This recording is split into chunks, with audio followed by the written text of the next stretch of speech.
invitamos a la señora Maciel Sanzana, profesora de Castellano y Comunicación y licenciada en Educación de la Universidad del Biobío. Desde hace 8 años se desempeña como académica en las áreas de Humanidades, Administración y Negocios, Construcción en INACAP, sede de Los Ángeles. También invitamos a Lisette Salamanca, profesora de Matemáticas y Educación Tecnológica, licenciada en Educación de la Universidad de Concepción. Desde el 2015 se desempeña como académica en las áreas de Mecánica y Administración y Negocios en INACAP, sede de Los Ángeles. Y también vamos a invitar a María de Los Ángeles Herrera. Ella es ingeniero agroindustrial de la Universidad de Concepción y magíster en Ingeniería Agrícola, mención Agroindustrias. Se desempeña como académico en las áreas de Otuga, Procesos Industriales e Informática y Telecomunicaciones en la sede de INACAP, Los Ángeles. Ellas presentan la ponencia Desarrollo de la comprensión lectora, base de la resolución de problemas en las asignaturas de Ciencias Básicas. Muchas gracias. Buenas tardes, mi nombre es Maciel y junto con Lisette y María de Los Ángeles vamos a contarles respecto de una experiencia que nosotros desarrollamos en sede. Nosotros somos de sede de Los Ángeles, es una sede pequeñita y que tiene ciertas características particulares. En primer lugar, les quiero contar respecto de nuestro referente decisional, es decir, qué nos lleva a nosotras como equipo interdisciplinario, porque no sé si tomaron atención, pero Lisette es profesora de matemática, yo soy profesora de castellano, y María de Los Ángeles viene del mundo agrícola, entonces tenemos nosotros aquí una multidisciplinaridad importante. ¿Ya? ¿Qué nos hace cuestionar? Bueno, en primer lugar, algunas herramientas con las que nosotros contamos como docentes, que eventualmente todos conocemos, que tienen que ver con la evaluación diagnóstica. ¿Ya? Nosotros ahí recogimos algunos resultados en primer año y nos damos cuenta que tenemos una leve baja, ¿cierto?, del resultado de la sede respecto de los resultados del diagnóstico de matemática y el diagnóstico de comunicación. Es decir, hay algunos problemas ahí de los cuales nos queremos hacer cargo. De repente siento que tenemos un poco de temor en llamar a las cosas problemas, pero cuando nos queremos hacer cargo creo que es importante mencionar. Estas dos áreas que se desarrollan, ¿cierto?, centran su campo de acción en algunos elementos. Por ejemplo, en el caso de las matemáticas, ¿cierto?, se va a desarrollar en aspectos como álgebra, funciones aritméticas y resolución de problemas, que es lo que nosotros quisimos abordar, porque consideramos importante. Y en el ámbito de comunicación, respecto de comprensión lectora, comunicación y producción de texto. Pero además de este referente decisional que tiene que ver con los resultados, también hay una especie de mitos urbanos, no sé cómo llamarlos, que tienen que ver con las concepciones que tenemos los docentes. No sé si les ha pasado, pero por lo menos en la sede, yo que soy profesora de castellano, he escuchado muchas veces que dicen, los alumnos no entienden lo que leen, los alumnos no saben leer, y de alguna extraña manera, los que nos hacemos cargo de comunicación efectiva u otras asignaturas, nos sentimos muy tocados. Algo está pasando ahí. Pero si vamos a analizar un poco el contexto nacional, incluso el contexto latinoamericano, nos damos cuenta que no es un problema que tan solo es nuestro. O sea, es algo que está bastante sentado. Y como les comentaba anteriormente, nosotros queremos hacer algo con eso. ¿Y dónde está la relación? Pues entonces, si les digo que tenemos problemas en la resolución de problemas y tenemos problemas de comprensión lectora, la verdad es que lo que estoy diciendo no es nada nuevo. Todos lo sabemos, ¿cierto? Y fuimos buscando, indagando, y nos damos cuenta que el estado del arte da cuenta de que esos problemas existen y da cuenta de otras cosas, y es que la relación existe. Pero lo que no encontramos en nuestra investigación es alguien que se hiciera cargo de esto. Es decir, muchos plantean, y en educación superior menos, porque si vamos a educación primaria y secundaria ahí hay bastante información, pero en educación superior hay muy poco. Es decir, nos estamos limitando a decir, hay problemas, hay relación entre estos problemas que parecen independientes, pero se relacionan, pero no estamos haciendo nada con esa información. Y lo que nosotros hicimos humildemente aquí es intentar hacer una propuesta y presentar una solución que, si bien es un segmento de esto grande que es la resolución de problemas, el aporte es bastante significativo. Otros aspectos de nuestro referente decisional tienen que ver con el foco en el alumno, porque si vamos a los indicadores allí precisos, dice que nosotros deberíamos preocuparnos de la progresión. Y la resolución de problemas es una competencia genérica que está declarada como tal y que por tanto se aborda a lo largo de las mallas o de las rutas formativas en muchas asignaturas. Quiere decir que si nosotros hacemos algo con la resolución de problemas, por supuesto va a impactar en la progresión de nuestros estudiantes. Pero además tiene un foco en mejorar su experiencia en la institución. ¿Por qué? Porque si el estudiante aprende, y como escuchaba antes en otra ponencia, se da cuenta de que aprende, eso es vital. Y es algunas reflexiones que les vamos a mostrar hacia el final de la exposición. Bueno, también en la calidad formativa, ¿por qué? Porque como les comentaba al inicio, nosotros somos un equipo bastante variado, ¿ya? Pero que a través del cuestionamiento y haciendo un poco alusión a lo que se dijo al inicio, bendita conversación y benditos espacios de conversación. Porque justamente nos llevan a ¿qué? A articular experiencias como esta o como la mayoría de las que se van a presentar, que tienen que ver o que tienen su origen en sentarse a discutir un problema que a veces creemos que es nuestro, pero que nos damos cuenta que es un problema compartido.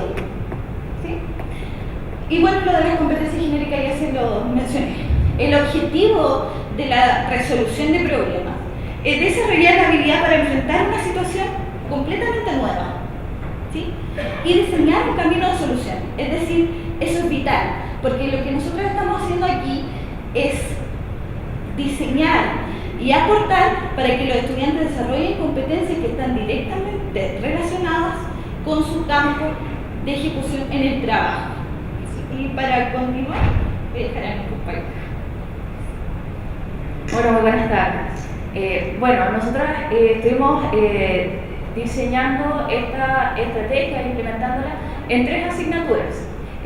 2 asignaturas matemáticas de primer año en alumnos del área de mecánica y otra asignatura que es análisis estadístico de datos de tercer año en astronomía.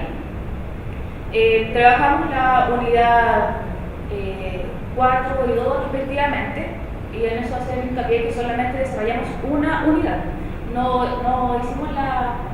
utilizamos la estrategia durante todo el semestre. Ya con esto trabajamos 18 horas pedagógicas, 6 horas en cada una de las asignaturas, donde trabajamos una variedad de problemas de todo índole, unos más sencillos, unos intermedios y otros un poco más avanzados. Comenzamos trabajando con 63 alumnos en las 2 secciones de mecánica, 32 y 31 alumnos en otra, y 21 en gastronomía. Nuestra inquietud, como dice Maciel, comenzó mezclando el por qué los alumnos tenían dificultad en la comprensión lectora y en resolver problemas. Y aquí es donde nosotros nos basamos en 2 métodos de enseñanza. Uno, que es el modelo interactivo de lectura de Soleo, que establece que para uno comprender un problema, primero es un proceso interactivo entre el lector y el texto. ¿Ya? Primer punto. Lo segundo, que nosotros debemos estar conscientes de los momentos de la lectura, un antes, un durante y un después.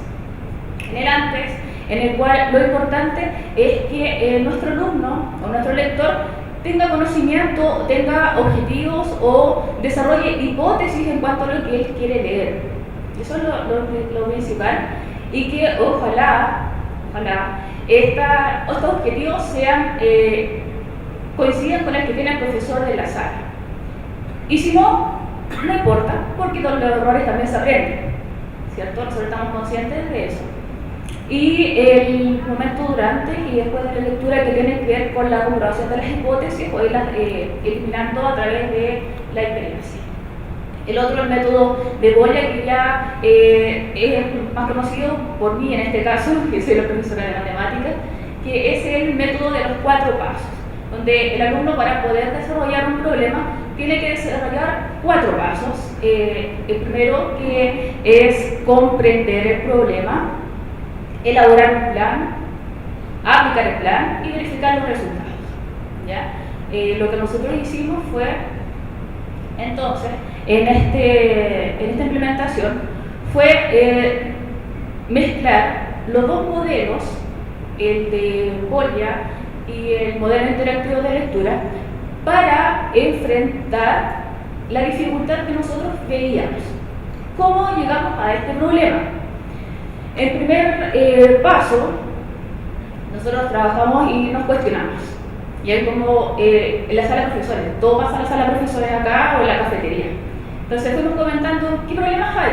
Bueno, resolución de problemas es una competencia genérica, no solo la veo yo, no solo lo ve mi compañero, mi colega, sino que se ve en todo el recorrido, en todos los semestres y en todos los años. Específicamente, yo trabajo en el área mecánica, principalmente, entonces ellos todos los semestres, todos los años trabajan hartos problemas. Y cuestionando, preguntando a los chicos cuál era la dificultad, porque las notas eran bajas. ¿Ya? Entonces, ¿cuál es el problema, tío? ¿Qué nos está pasando? No, profesora, es que hay mucho problema, pero es una competencia genérica, o sea, hay que trabajar problemas, trabajemos en ello. ¿Qué pasa con el problema? No, profesora, no logro entender lo que me dice el problema. ¿Ya? Entonces, ahí trabajamos la sensibilización de los alumnos en que ellos estuvieran conscientes de que su dificultad no era desarrollar el ejercicio tal, sino que era el entender el problema y lograr obtener la información y plasmarla matemáticamente, porque el ejercicio no hay problema. Entonces, les propusimos con las chicas que trabajáramos esta estrategia y que íbamos a desarrollar un taller de comprensión de lectura durante la clase de matemáticas o de estadística. Este trabajo se trabajó, los chicos hicieron grupos, cada uno primero en forma autónoma, donde fueron desarrollando esta pauta, donde fuimos desarrollando algunas preguntas en cuanto a los procesos de lectura. Trabajaron de forma individual, cada uno, luego fueron comparando los resultados o las respuestas que tenían en su grupo y se finalizó con una reflexión plenaria durante todo el curso. ¿Qué obtuvimos con esto? Que los chicos se dieron cuenta que lo que ellos esperaban de este problema no era tan alejado a lo que buscaba su compañero, o no era tan alejado del otro grupo, o no era tan disparado en comparación con lo que quería el profesor, o ellos estimaban que el profesor esperaba de ellos. ¿Ya? Dentro de la actividad se hizo hincapié en que ellos identificaran los procesos de la lectura, el antes, en el cual ellos fueran evidenciando los propósitos. ¿Para qué voy a leer? Que presentaran ellos con sus propias palabras para qué iba a leer, para obtener información, para responder el problema, para expresarlo matemáticamente, porque tengo que tenerlo bueno, tengo que subir la nota, porque me va a servir más adelante, o simplemente lo que estima conveniente. Ahí ellos se fueron dando cuenta que quizás fueron creando hipótesis respecto al problema. ¿Qué va a pasar? Puede pasar esto, puede pasar lo otro, puede que no pase nada, porque las hipótesis son personales. ¿Qué es lo que yo espero? En el durante, los chicos cuestionan el enunciado, van encontrando, igual que la lectura, identificando palabras claves, frases, también haciendo hincapié en que pudieran leer bien, respetando los signos de puntuación, lo importante que eran, las comas, los puntos, identificar las ideas, y ahí fueron dando cuenta de que en realidad la mayoría de los problemas presentaban una cierta característica en la parte escrita, por así decirlo.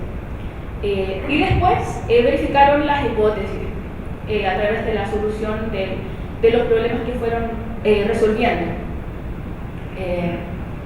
Y eso, a veces las hipótesis eran correctas, otras veces no, pero ya cuando se iban dando cuenta en el durante de que las hipótesis no eran las correctas, automáticamente buscaban otra o la iban complementando, o en realidad se iban dando cuenta que la hipótesis que ellos tenían era muy grande en realidad lo que iba a pasar. Entonces ahí se fueron adecuando durante el camino.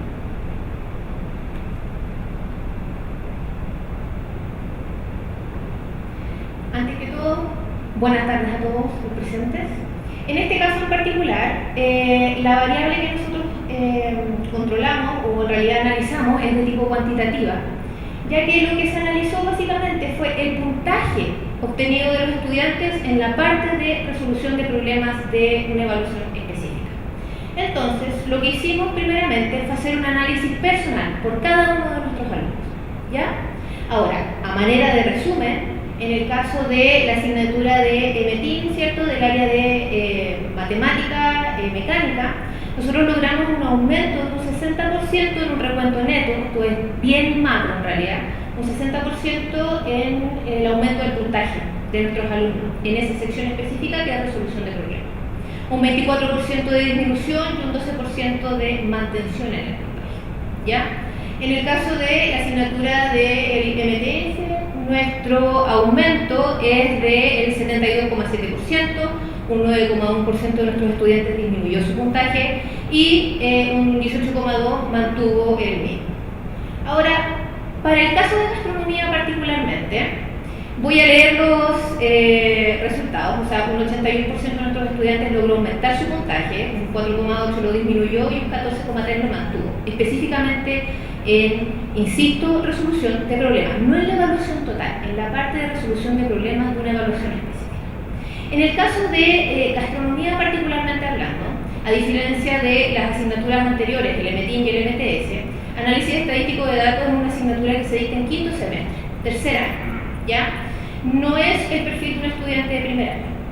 Y además, no sé si alguno de los presentes hará clases en gastronomía, pasa mucho que los chicos cuando llegan al tercer año ellos ya tienen habilidades prácticas, ¿cierto?, relacionadas a taller, pero a mí personalmente como profesora de estadística me sucede que el chico me dice, profe, yo me voy a echar su ramo, primera clase, conociendo.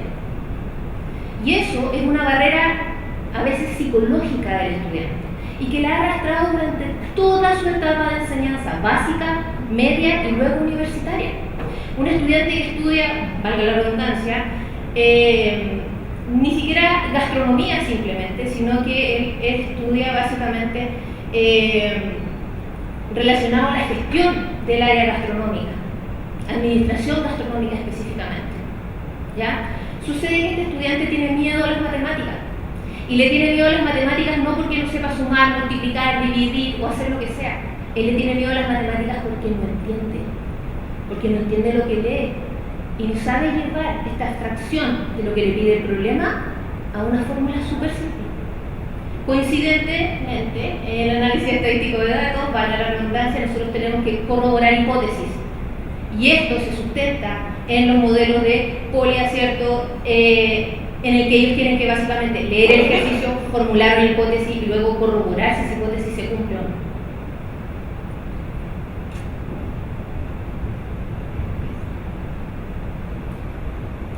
Bien, la parte de la reflexión, la verdad es que esta para nosotras como equipo es la parte más rica de esta experiencia que viene luego de la implementación.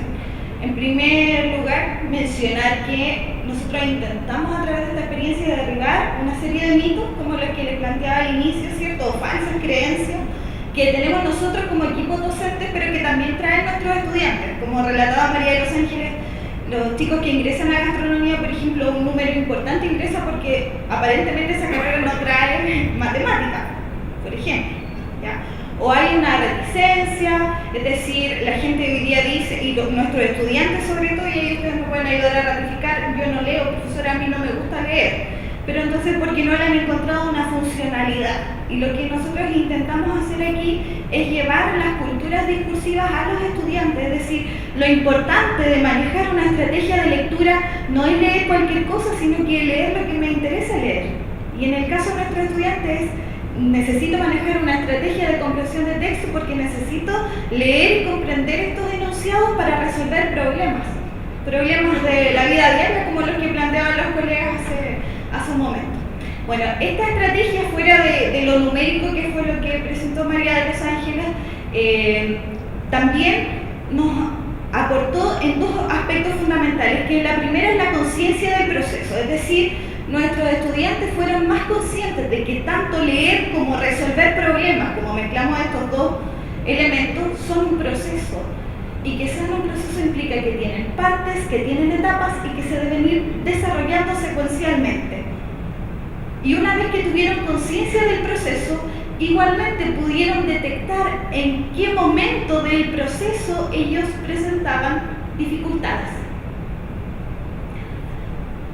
Aumento en el número de estudiantes que fueron conscientes de la serie de pasos a través de las preguntas, porque todo esto siempre surgió a través del cuestionamiento. Y nosotros queremos, el proceso metacognitivo es fundamental, porque los estudiantes, luego de haber aplicado la estrategia, para ellos fue más fácil reconocer e identificar en qué etapa del proceso manifestaban más dificultades. Y aquí nosotros tenemos dos relatos muy breves que dice: un estudiante, me doy cuenta que no sabía leer, y aprendieron a leer en la clase de matemáticas, que es lo más fabuloso. Segundo dice, esta estrategia la podré utilizar en asignaturas de la especialidad. ¿Por qué? Porque así como la escritura, disculpen que hable de esto, pero para mí son temas que me apasionan bastante, la escritura y la lectura son fundamentales para aprender cualquier cosa, inclusive en este mundo tan tecnológico de día. Tenemos que cambiar el soporte, pero siempre vamos a tener que leer. Y lo segundo tiene que ver con la actitud positiva, porque como yo les decía, vienen nuestros estudiantes con una serie de creencias, ¿cierto? Cargados de que me iba mal en matemática en el colegio, yo no sé, no me gusta, etc. Y después de aplicada esta estrategia, ellos mostraron una actitud positiva frente a la tarea. Es decir, bajaron su nivel de ansiedad, que es vital, aumentaron su nivel de confianza y seguridad, y por supuesto mejoraron sus expectativas de logro hacia la asignatura. Es decir, ese discurso que era inicial, como planteaba María de los Ángeles cuando dice profesora, en la primera clase, profesora, que voy a reprobar su ramo, luego de la experiencia esto cambió. No en el 100% de los casos, pero sí en un número significativo. Es decir, el estudiante sabe que en realidad con una estrategia, siendo un buen estratega, yo puedo sortear esta asignatura y por supuesto otras que vienen a continuación. Y nuevamente dos relatos, dicen, me sirvió para tener una disposición positiva antes de resolver problemas. Y otra que dice, esta actividad me permite estar mejor preparado y así tomar una mejor decisión. Bien, y para finalizar, y esto como una reflexión interna del equipo, nosotros creemos que la comprensión lectora es muy importante, llevada al ámbito de la resolución de problemas, pero también creemos, y luego de toda esta experiencia, que debe ser abordado de manera intencionada en el currículum. Es decir, no basta una asignatura X como comunicación efectiva, que no una unidad de comprensión lectora de manera aislada, porque yo les puedo decir a los chiquillos, el proceso de lectura es este, pero si lo vemos en resolución de problemas y eso les sirve para obtener mejores resultados y para desarrollar ciertas competencias en otra área, entonces sí le encuentran sentido. Entonces no puede ser una competencia que se desarrolle de manera aislada en el currículum, sino que tiene que estar intencionada y a través de toda la ruta formativa, puesto que cobra sentido para los estudiantes de manera funcional dentro de una asignatura. Es más significativo el aprendizaje situado, es decir, cuando logramos justamente interrelacionarnos y generar estas instancias para que los chicos efectivamente desarrollen cabalmente sus competencias. Y con esto damos por finalizar nuestra presentación. Les agradezco mucho su atención, no sé si alguien tiene alguna pregunta. Muy bien.